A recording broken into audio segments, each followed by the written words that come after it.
Why am I so afraid just to say a hello? Or to pick up the phone just to say what is up? Guys, sana It's narinig been a nyo long ko. So, time and I've been thinking, give you a call to shoot the shit and fill you in. We're reminiscing. hi guys, welcome back. So, hindi ko na kayo nabalikan kanina after ko makapunta ng bayan. At ngayon ay check out na. Papunta na tayo ng pier para sumakay ng barko going to Tablas Island sa San Agustin. Tapos pagbaba natin ng San Agustin is babiyahe tayo sa Calatrava. So meron naman na tayong ticket papunta ng Calatrava. So bago ako umalis ng hotel is papakita ko sa inyo yung view dito mismo sa balcony ng hotel, guys. Ito lang naman yung view dito sa balcony ng hotel. Sobrang ganda, guys. Ayan, oh. As in maganda yung panahon ngayon. Medyo mainit. Matindi yung init ngayon. Tapos, ayan. Hindi ko alam kung ayan ba yung Tablas Island na yan. I don't know kung yan yung Tablas Island. So, dyan tayo punta. Siguro mga less than 1 hour yung biyahe mula dito sa port ng Romblon. Tapos doon, sasakay tayo ng tricycle. Grabe, painit. Iba yung init ngayon. Yan ang gusto kong init pag nasa beach. So, tara na guys. At anong oras na? 11 na. So, 11 ang oras ng pagpasok ng barko. So, update ko na lang kayo pag nasa labas na ako ng hotel. Pakita ko muna sa inyo yung harapan ng hotel. So, ayan siya guys. Yung aking hotel na pinag-stayan here. Ayan. Tapos, mga less than 10 minutes ang papunta ng sentro or papunta ng bayan pag nag-walk. Pag nag-tricycle naman is less than 2 to 3 minutes. So, ayan. Tapos, meron pa doon na papunta doon. Pag pinuntahan nyo to doon, may ikot niyo yung buong Romblon. Kaya mas maganda na mag-rent ng motor dito. Nasa 500 yata ang per day ng motor. So, wala pang lalabas na receptionist. Iwan ko na lang yung susi, I think, dito. No? Iwan ko na lang yung susi. Iniwan ko na lang yung susi doon sa may receptionist area kasi mukhang walang tao. Anyway, magta-tricycle na tayo papuntang bayan. At iba talaga yung init ngayon, guys. Grabe, oh. Tingnan niyo ang itim ko na. Ito yung gusto kong kulay talaga. Pagdating natin ng Tablas Island ay kakain lang tayo tapos diretso na kagad tayo magdagat, no? So, tara na guys. Ayan na, may nakikita na akong tricycle dito. Grabe. Iba talaga yung view pag province, no? Tapos tabi pa ng dagat, ayan oh, dagat na siya. Ibang-iba yung province life as in. Kinakawayan na ako ni Kuya. Ayan. At magmamadali na ako kasi ayoko na naghihintay. Ayan. Sakay na tayo guys. Of what our life would be like if we were dreaming and together we were wishing.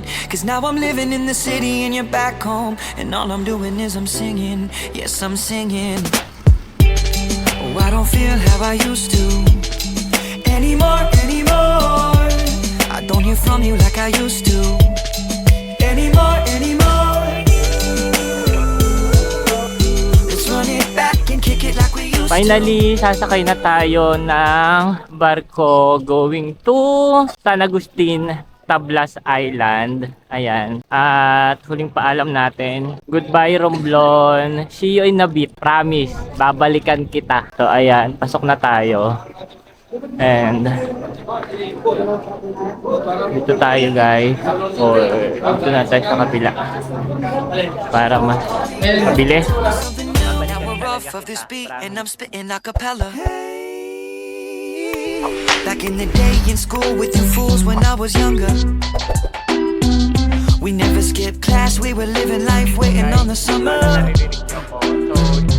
Now we live so fast, it's hard to see the seasons change. There goes another of what our life would be like. So, we are here na sa San Agustin Port sa Tablas Island. At from here is sasakay tayo ng van. Hanapin na lang natin kung saan yung sakayan ng van. Meron na akong ticket ng van. So, hanapin ko na lang kung saan siya. And I think dito sa may kaliwa ko, meron na akong nakikitang mga van dito. At halos lahat ng mga bumaba from barko ay doon napunta. So, hanapin ko na lang yung van going to Calatrava, Romblon. At grabe ang init ngayon In fairness, ang init ngayon. At saka linaw ng tubig dito guys.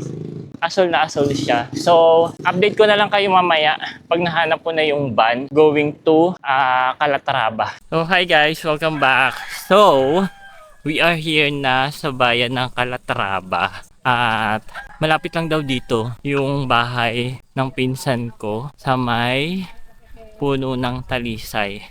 And definitely, hindi ko alam yung puno ng talisay.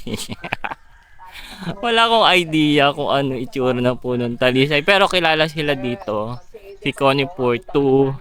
Tapos, si Tuyong Atong. Yun yung natatandaan ko na pangalan ng tiyuhin ko. So, grabe guys, ang lapit lang dito ng ng dagat. Oh, hala. Alam na kagad yung gagawin, no? So, hanap lang tayo. Alam ko may tindahan sila But anyway, may tindahan sila. Hindi ko alam kung saan banda yun dito. Talisay.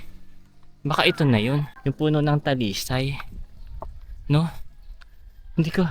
Wala akong idea kung ano itsura ng puno ng talisay. Tapos, ang dami tindahan. Ayan na. Nakikita ko na sila. Guys, nakikita ko na siya. Hi!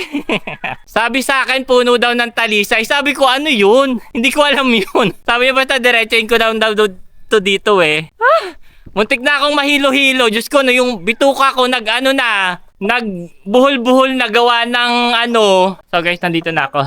Di ba yun? In your back home, and all I'm doing is I'm singing. Yes, I'm singing. Oh, I don't feel how I used to anymore. I don't hear from you like I used to anymore.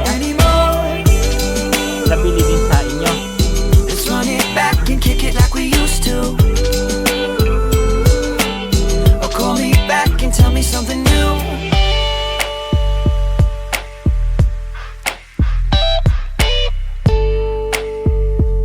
I don't hear from you like I used to.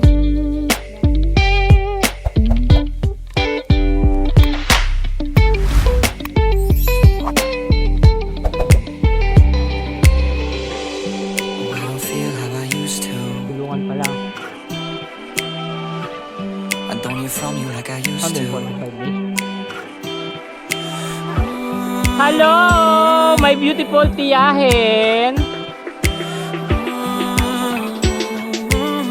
I don't feel like I used to. Oh, I don't Kilala feel mo ba how I ako? used to. I don't feel Good. anymore. Ang maganda kong tiyahin. No, I don't Pinakamaganda kay Tia Lita. Oh my God, mas maganda pa kay Tia Lita. Hindi yan pamakabog.